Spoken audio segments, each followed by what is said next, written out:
Good morning, good afternoon, good evening. Welcome, friends and family around the world, to the Energetic Life Now show. I am your host, Eric Stenlake. Whether this is your first time joining us or you've been here before or catching replay, welcome. We want to extend that warm welcome to you and thank you so much for being here. Today's show is on the Spanglish World and H.E.R networks, which is on Zingo TV, channel 250 and 251. So if you haven't downloaded the Zingo TV app, please do so on your iOS and Android devices. Of course, it's free. And when you download it, leave us a like and a comment. We really appreciate that. That's a lot of fun. Zingo TV, if you haven't heard of it before, is available on Google Chromecast, Amazon Fire TV sticks, Roku sticks, and on all smart TVs 2016 and forward. Friends and family, I am so elated to welcome back to the show my dear friend, Melissa Shipman. And I am so grateful that she's here. If you're like, wait, who is this? I haven't seen the show. Go back. Go find it on the Spanglish World Network. Go find it on YouTube. Go back through the archives and find the first show, because you want to go back and watch that, because it was absolutely an amazing show. So back by popular demand, the votes came in. Number one, Mel is back with us. Melissa, how are you? What's going on? Wait a minute. What? Number one? Oh, heck yeah. Really? Oh, yeah. Survey said, who do we want back? And they were like, we want Mel. We want Mel. So here she is. So sweet. We have to listen to the people. The votes are in, and you are top of the heap. Oh, that is so sweet. I'm very honored. Thank you. Yay. Wow. I love that. Okay. That's awesome. It's good to see you, my friend. Yeah, Mel and I. So let's go back through the history pages here. Melissa and I met. I think it was right before the pandemic, I believe. Yeah. Yeah. Right? No, actually, we met when the pandemic hit. Because we met through a program. That's right. So we met during the pandemic, which seems now like a gazillion years ago. Yeah. And so we've been buds ever since. And it's just great. I'm so glad that you're here. I'm glad that you are completely done and ready for Thanksgiving, because Thanksgiving is tomorrow. We were just talking how you have everything prepared. You have nothing going on, no stress in your life. Probably don't even need to go to the grocery store. You're so dialed in for tomorrow. Okay, so that's only 1% true. The only thing I've done is go to the grocery store, and I simplified it this year.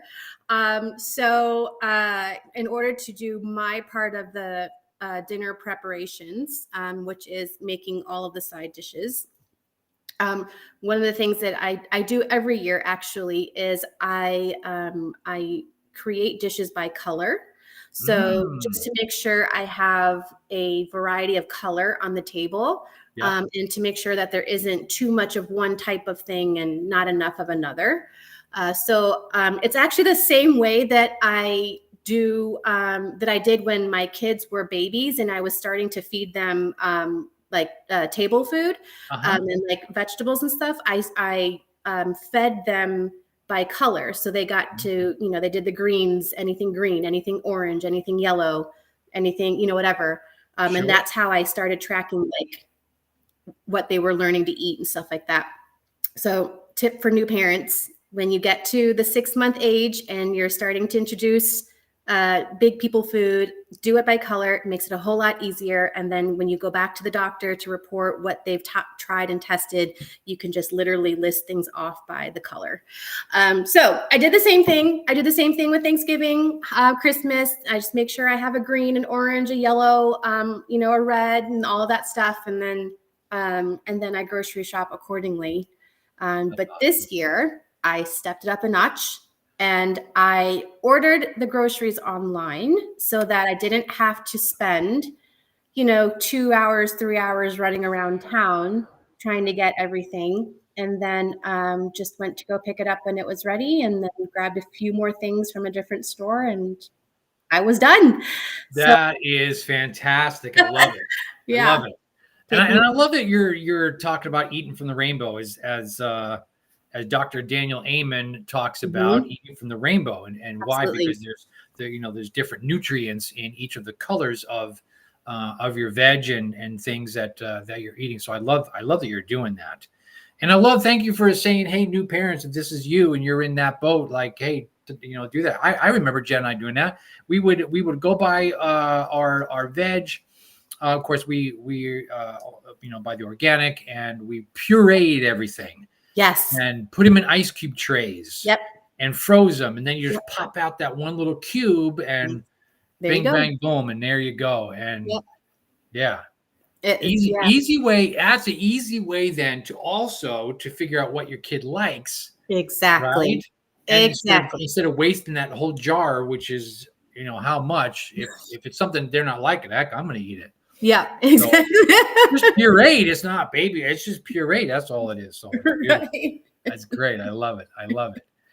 So the kids are good, doing well, and probably super stoked for tomorrow and getting to see family and friends and everybody. And grandma's in town, and they're Fun. they're at their dad's right now visiting, and beautiful. They'll be here for Thanksgiving tomorrow, and then it's kind of like the official start to the holidays almost, when you start Honestly, the preparations for your Thanksgiving dinner, and I want to recognize that there might be people watching or eventually watching that don't have Thanksgiving tomorrow as a holiday to celebrate, but I would say maybe for the most part it does kick off a season of celebration of some kind.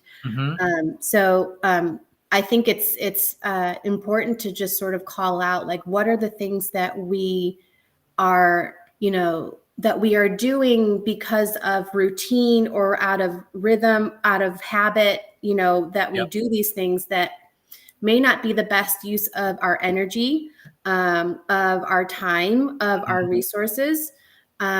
I think this year has been a big growth year for me personally in understanding just how valuable my time is, and understanding it's like the one resource that we have that we actually don't get back once it's spent.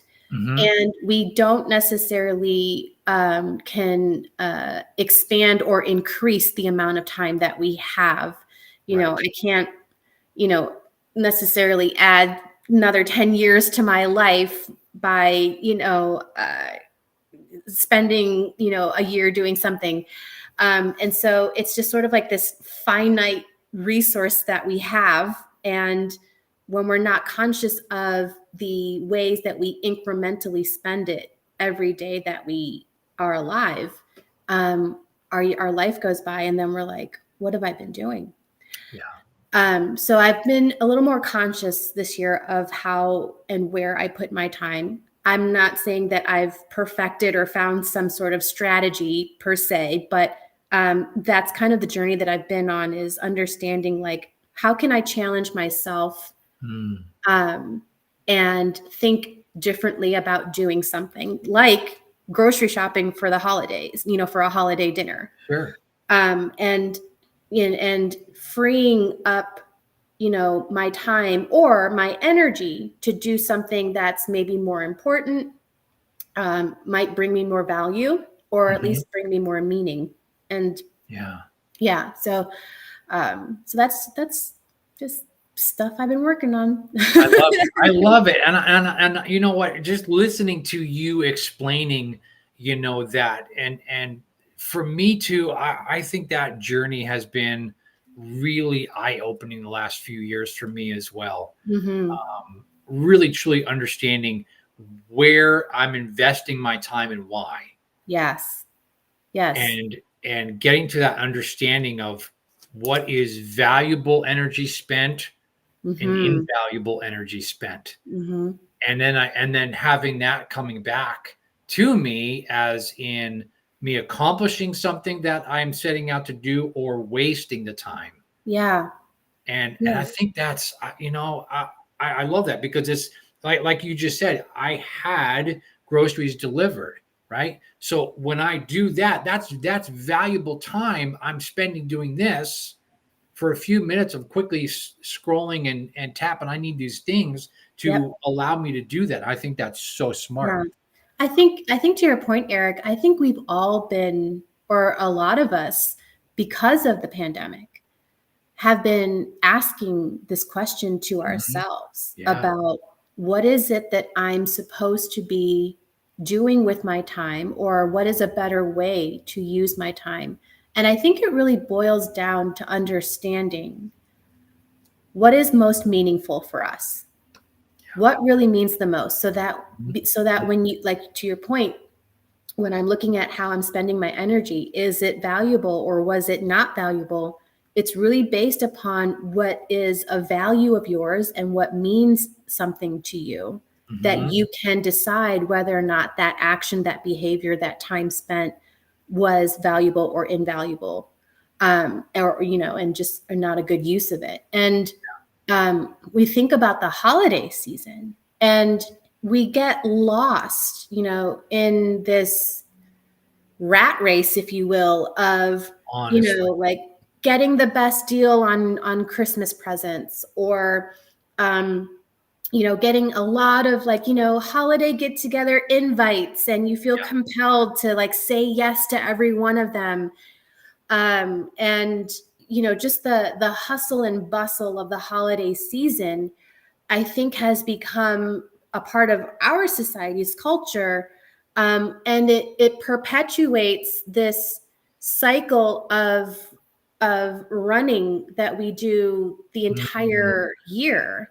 And the holidays then become less of something that allows us to slow down, to appreciate, to reconnect, to celebrate something that might be important to you, whatever that may be.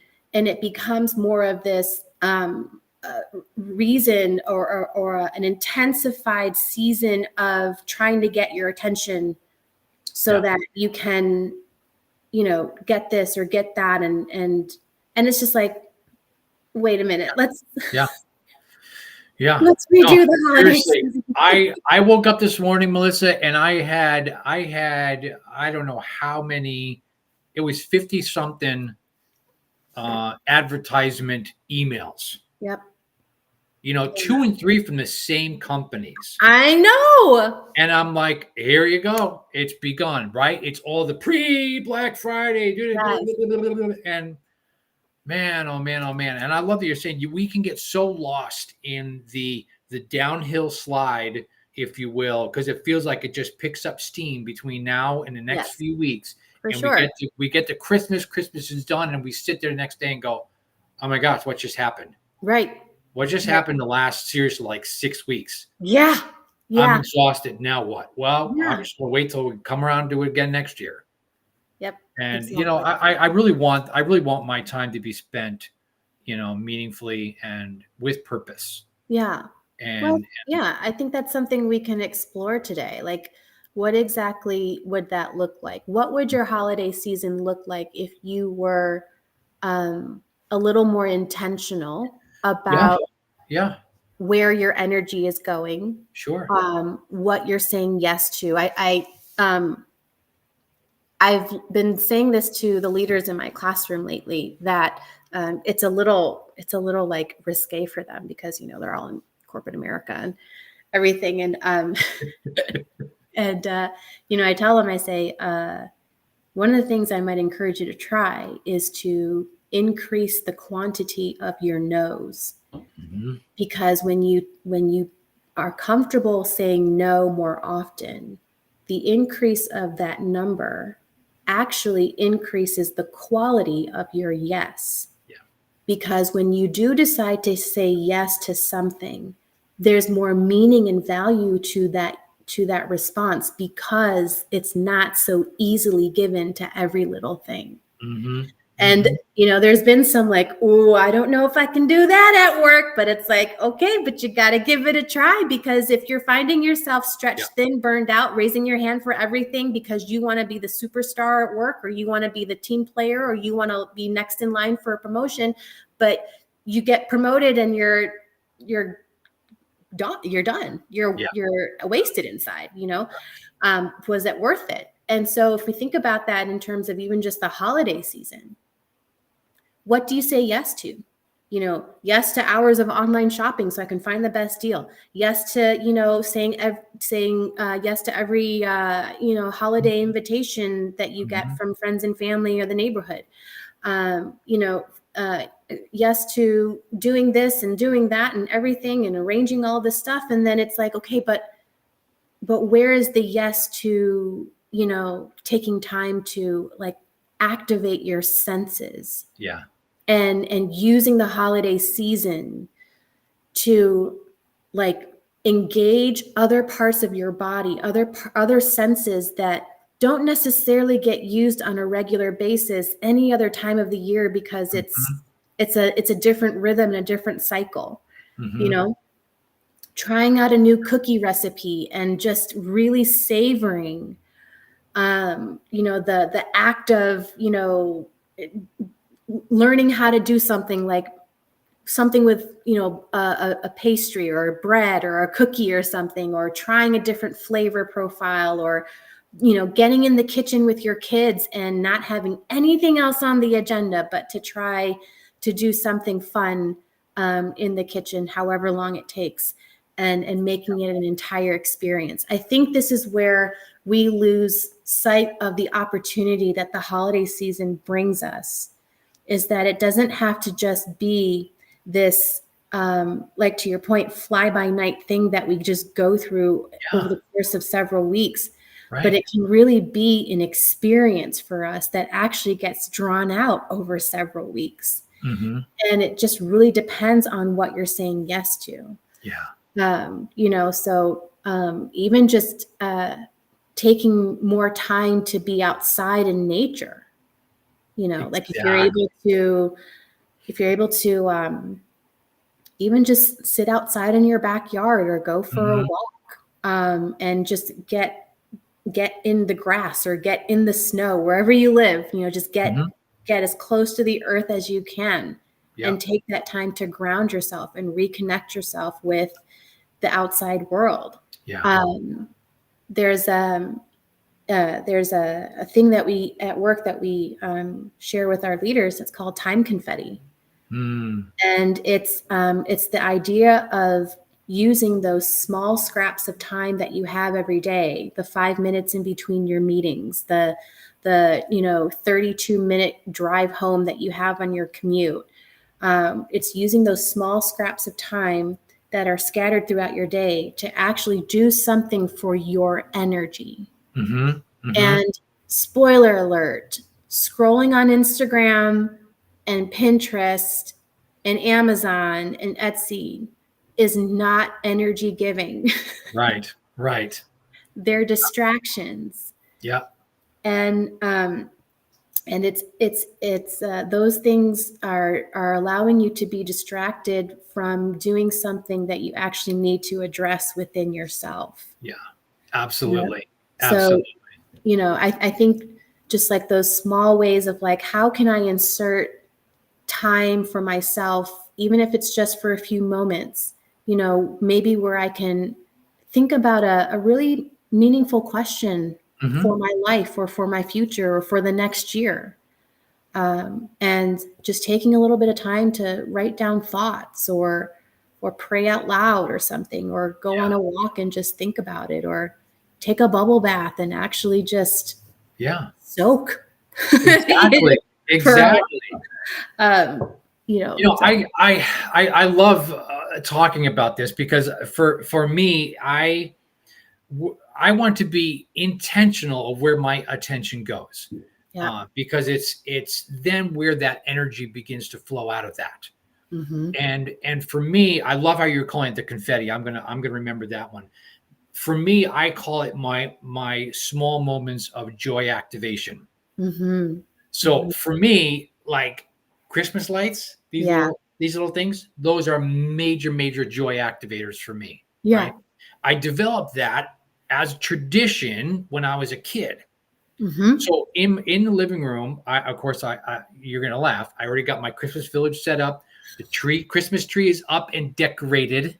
I know. I knew you were gonna laugh. People are like, no, you can't combine. I'm like, yeah, You totally can. I totally can.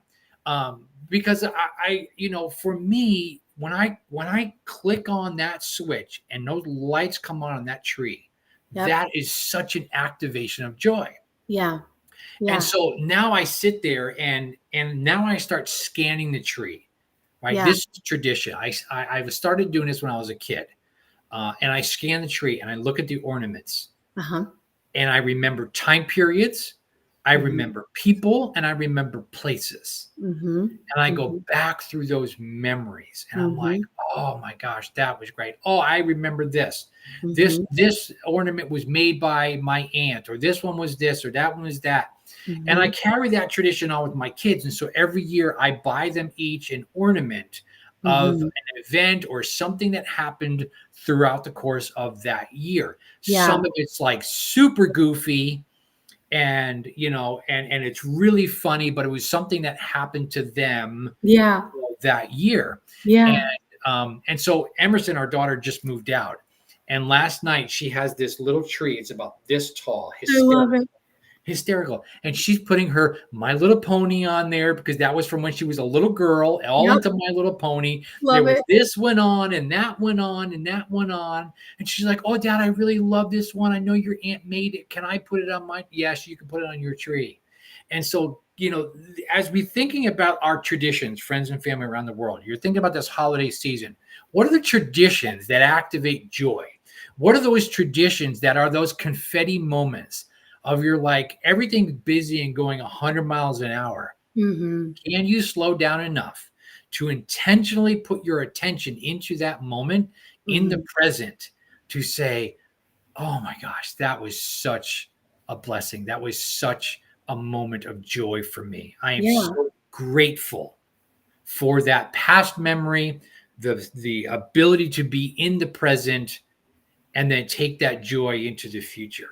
That makes such a huge deal for me. So there's two things I want to call out here. One, you are describing two different resilience practices. One, obviously being gratitude, but two, the practice of savoring. And savoring is when you relive an experience in your mind and you, to your best ability, recreate that experience down to the visuals, the smells, what you were wearing, who was around and that sort of thing. And that savoring allows your brain to release a lot of happy hormones and all of that, and that it boosts your energy. Yeah. And the great thing about savoring is, one, it's free, and then two, it only takes a few minutes, right? Just for you to just go back and jog into your mind. And so I want to explore that in just a second. But I love also that you called out gratitude, because of the power that gratitude has on a person's mind, and the way that I was just thinking about this out loud. I think out loud. I talk out loud. I was just thinking about this out loud about the other day about how our thoughts and so if you think about our mind and our brain, one you can see on an X-ray, the other one you really can't. But our thoughts, our invisible thoughts, actually become a physical thing, and through the process of what I think is neuroplasticity, I could be wrong, but whatever our thoughts are, they form in our brain. And so it's almost like our brain is a physical representation of our thoughts. And when we think about allowing ourselves to go back into our memory bank to pull, those positive feelings, that joy, what it actually does for the rest of your body, because of what our brain is designed to do for our bodies. It's one of those things where it's like, why would you not? Especially in a time when things are just crazy and busy and stressful and all this stuff. And then what I really love to do is I just sort of want to explore a little bit more about like why is tell me more about the pressing of the button for the first time with what does that do for you? Like when you were a kid and all the Christmas lights were being put up and it was time to turn on the lights for the first time. Like take me back there and tell me what that meant for you. Yeah, great question. I think it was a release, if you will, of the stressors of life, even as a child. Okay. And when those lights went on, it just activated joy in me that whatever was happening that might not have been positive or stressful or whatever as a kid, I could rely on knowing that tree was there. Those lights brought me joy. Using the five senses, as you said a minute ago, having that dopamine release of when those lights went on, I didn't have a care in the world because everything just dissipated, and my sole focus and attention was on that tree, and I could let go of those things that were bothering me. And it's like, yeah, even as a little kid, the stressors of things that happened when in the youth, and as a kid, and it was like, man, it didn't matter what was going on at school or at home or whatever. Yeah, I knew that when that went on, that tree went on, that was it.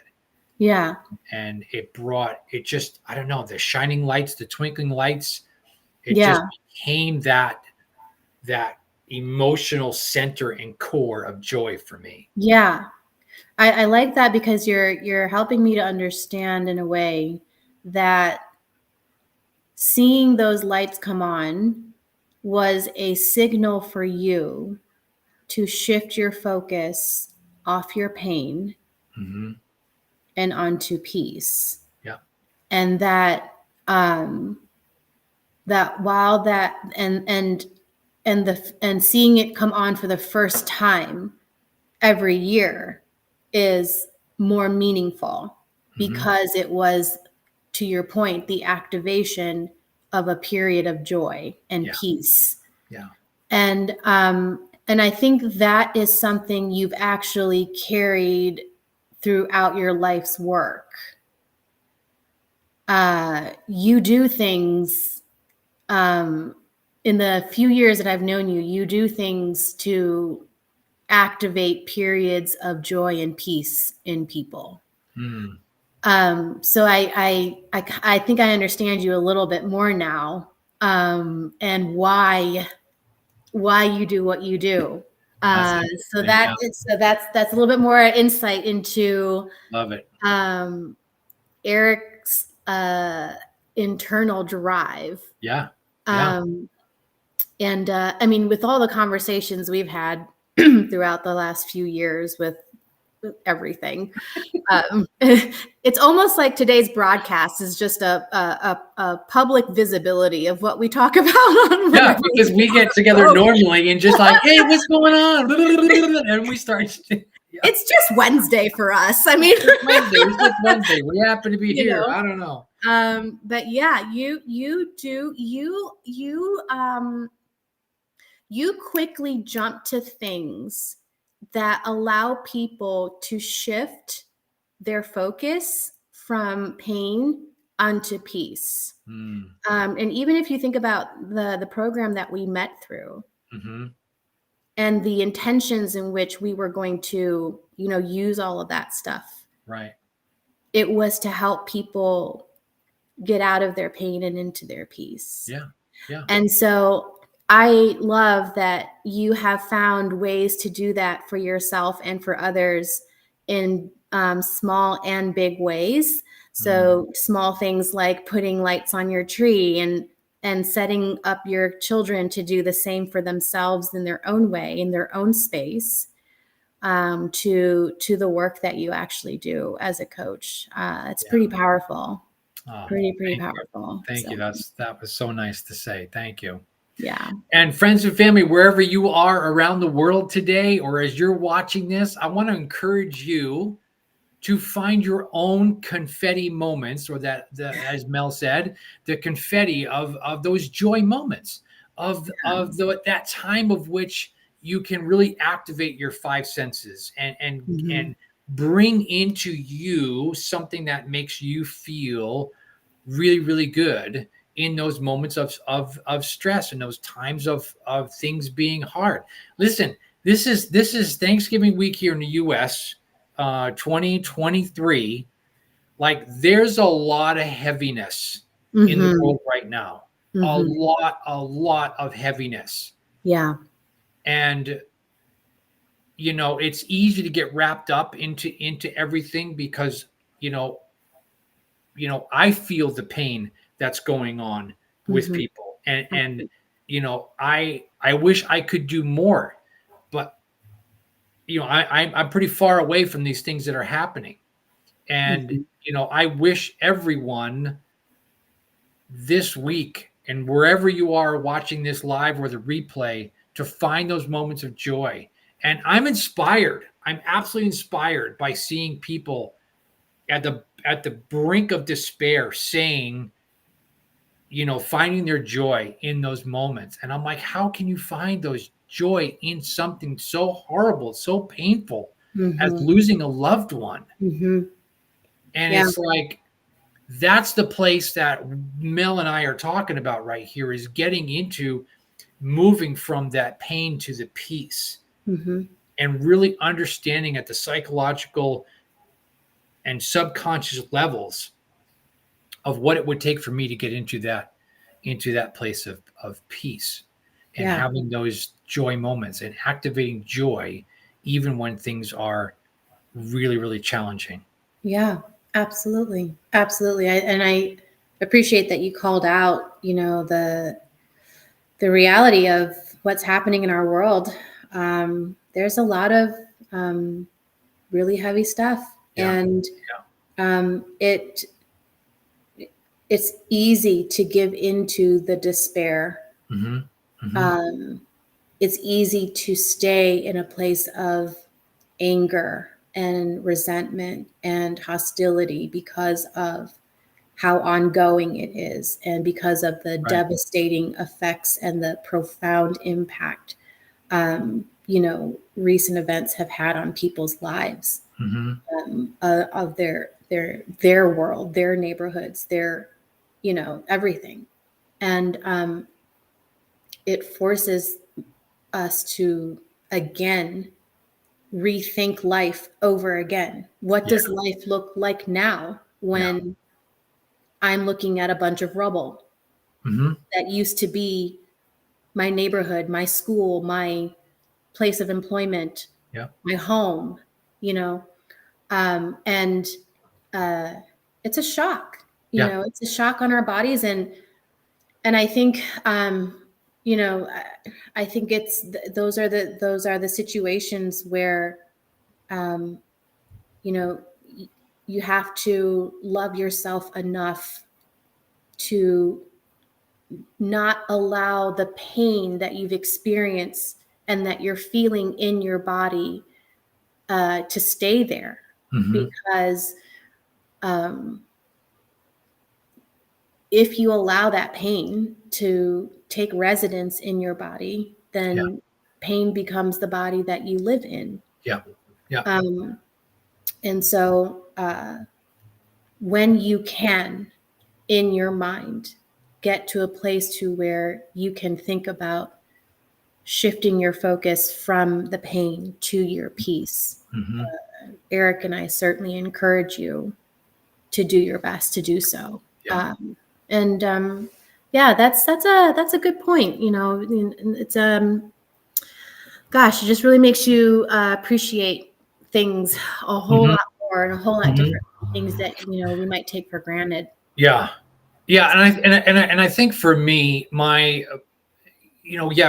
we celebrate Thanksgiving here, in our family. We get together for a meal and everybody's together, and I think there's going to be like 24 people tomorrow that we're all get together. So yeah, hence why I'm cooking 3 turkeys at the moment. 1 in the oven, 2 in the smoker, and tomorrow the ham's going on. So yeah, I'm with you on that, right? We gotta I make don't 15. have Yes. 24 people coming. Yeah, we gotta make like, I don't know, 10, 15 pies tonight. I don't know. It doesn't matter. We'll be cooking all night. Don't worry about it. It's all good. But tomorrow is the day of which, and here again, in finding the joy in those moments, right? Thanksgiving, I think, has taken on a different meaning for me, if you will, than what maybe the history of what I grew up on. And tomorrow, I focus on gratitude.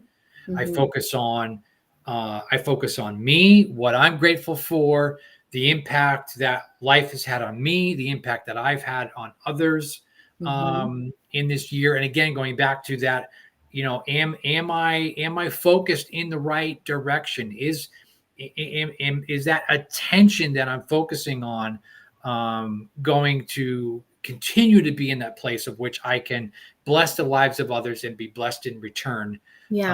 From that transfer of energy and blessings back and forth. And I think for me, in our family, we've done a lot of service, community service project and things over the years. During the Thanksgiving time, I remember us going up to Santa Monica. There was a big, huge, of course, this was pre-pandemic, big, huge community get together at the community center up there. And they had thousands of people that came through in that day. And they for months collected donations of food and clothing, and they had certain stations. And I remember I was in the foot washing station, and to have people that needed to have their feet cleaned is not something I ever thought I would get the pleasure of experiencing and being there to support someone in that. And seeing my daughter when she was like 6 years old, organizing the shoes and helping other little kids coming in that needed shoes, and saying, "Oh, this might help you, and see if this will fit for you." And literally the thousands of people that we served Thanksgiving dinner to, and the things that we were able to do over the years, I think it's really important to give back to your communities. And so, whether it's today or tomorrow or maybe over the weekend, or something that you can do to bless the lives of someone else. Maybe it's someone standing somewhere with a sign that says, they need support and help in some way. Right. Or going down to the food bank and dropping off some food or something of that nature. I want to encourage you guys to be in gratitude, and do something that's going to help and bless the lives of others, because it ends up coming back in more ways than you can imagine. Absolutely. And that's actually, Melissa, what we're going to talk about right now, because guess what we got going on, friends and family around the world, is my dear friend Melissa. Not only in here talking about these great topics that we've talking about today, but Melissa has an amazing company called Life and Ladle, and you already know she's a gourmet chef. And so she's going to, talk to her daughter. Her daughter is a gourmet chef too. She makes, what does she make? Spaghetti tacos and spaghetti sauce with pink goldfish. Yes, spaghetti sauce and pink goldfish crackers. She's hysterical what she can create, and her creativity in the kitchen comes up with. But Melissa has a really unique opportunity that she's going to take a moment, please, if you will, Mel, just explain a little bit about your company and what's going on, and how we can take gratitude to a really beautiful place this year with you. Well, I actually love the reference you made about, doing something this season to, in gratitude, help somebody else out in the community, like dropping off food at a food bank or something. when I think about just the numbers in the U.S., 34 million people in the United States identify as food insecure. Yeah.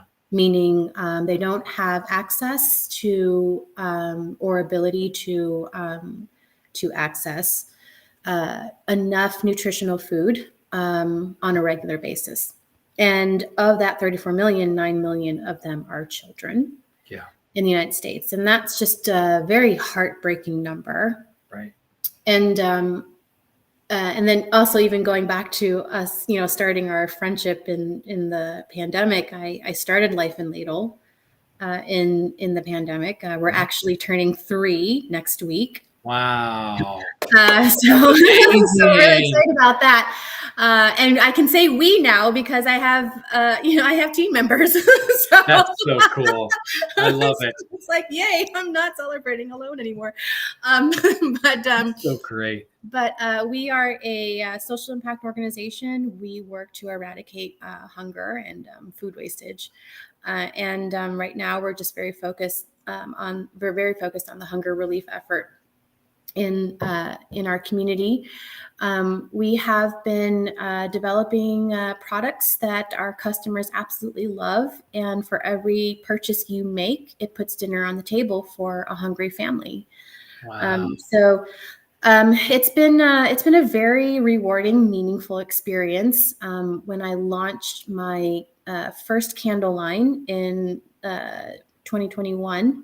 I did a 2-week campaign called Candles for a Cause just to kick it off. Mm-hmm. And yeah, I sold enough candles in that 2 weeks to be able to donate over 100 pounds of food and, wow. Feed a couple hundred people. And it was just one of those things, like for you, an activation of joy. Mm-hmm. And, I originally had other plans for Life in Ladle. I wanted this company to do other things. Mm-hmm. And I grappled with it as the founder of the organization of what exactly I really wanted Life in Ladle to do. And then when I, went back to that campaign that I did, it was just like, that's it. That's the core identity. That's all we need to be doing. Mm-hmm. And so once I got clear on that core identity, it's really taken off. And, now we have a company goal of feed the 5,000. So we're working on being able to provide 5,000 meals. No real timeline set, but definitely something that we're going to be striving towards, over the next several months, just to see. We feel and believe that hunger is not a stigma. It is not a social category you should be placed in. Mm-hmm. That hunger should not be based on whether or not you can afford to satiate yourself, to nourish yourself. I think, societal constructs is what creates that view of what hunger is or what a hungry person is. Our simple belief is that hunger is a physiological sensation that every one of us experiences every single day. We all know what it's like when our stomachs growl because we're hungry. We know what it feels like to feel hungry every day. And in a way, it's a leveling and a unifying way to bring people back together, to remind ourselves that, hey, we're all the same in this particular way. We all have this basic human need, and it really shouldn't be based on whether or not you can afford to feed yourself or your family. Right. And so, our philosophy is all humans hunger, and therefore all humans should eat. Yeah. And, it's just interesting how in our times today, we have technology to do this and do that. We have apps that can help you stay organized. We have apps that can help you do this and apps that can help you do that. We have technology to help, medicine and all of these things. And it's like, but we don't have the infrastructure in our country to ensure that everybody is able to get the food that they need to actually nourish their bodies. It just, it's just one of those things that's like, yeah. Okay, not right. about this here? Can we Yeah. bring this up? And so, and then on the other hand, we have this, what feels like a seemingly opposing tension to hunger, which is food wastage. Yeah. We have fruits and vegetables that are being left to rot in the farmers' fields because they don't meet the beauty standards, if you will, of Sure. the industry, of Right. what we sell in a grocery store. And and I'm no expert in this. It's just, just some things that I think about, but it's kind of like when we start body shaming potatoes. Right. Yeah. Yeah. Right. You know, Let's not do that. Okay. it's pretty sure that the hungry family really doesn't care, like, if that potato is gonna. And I can tell you, and I think, Mel, you've been in this similar situation of being food insecure. Yeah. I know back in 2008 when we had that market crash, our family was food insecure. Yeah. And we were barely scraping by, and we were getting handouts, and we were getting support, and that. So firsthand, I absolutely understand what that looks like and feels like. It sounds like, especially when you have children from a parent perspective.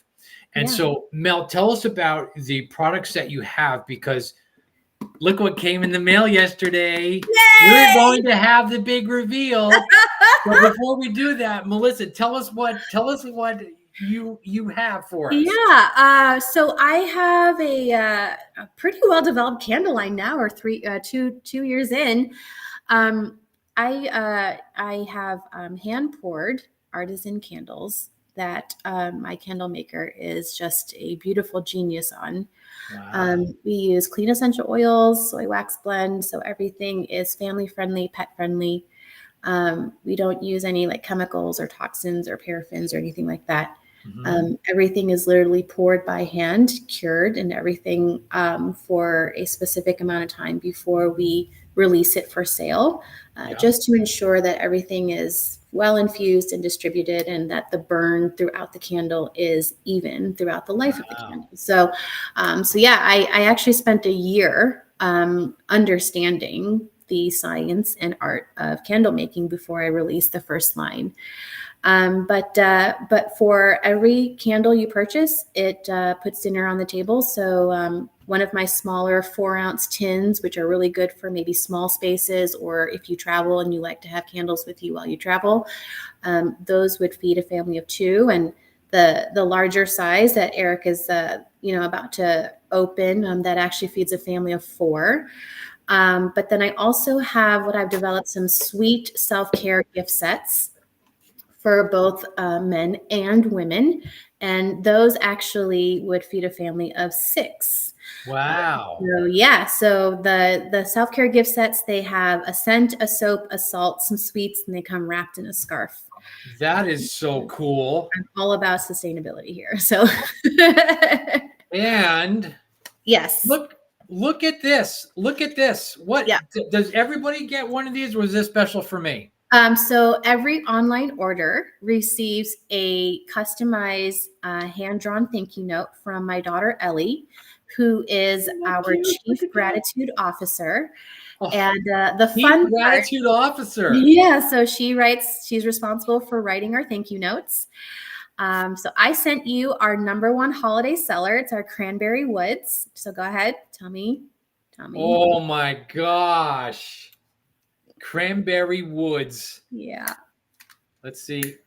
Oh, you're going to light it. I love it. I love it. Yep. Look at that. So that is our #1 holiday seller. The last 2 years that we had it available, it sold out in less than 2 weeks. I wasn't even able to put it online for sale because it went so quickly. So now we're bringing it back into in the larger size this year. So, okay, now explain these, because this intrigues me. This little one here is called smoked cognac. Yes, so that is a tea light. So anytime that we release a new fragrance, I have my candle maker produce tea lights as marketing samples to let the customers know what's coming up in the next fragrance line. So smoked cognac is our newest fragrance for this year. Very warm. Think notes of like amber, amaretto, but with a little bit of smoke to it, and then of course the cognac smell on the end. So just a nice sort of like cozy feel that, you know, sort of adds to the holiday experience. So another way to activate your senses. Yeah, I did. I got the light on. I got the smell. I'm using my senses. This is my joy activation right here. So this candle right here, it feeds how many people? 4. 4 people. Mm-hmm. One purchase feeds 4 people. That's right. Okay. So we can find this on where? So my website is has had to been refreshed.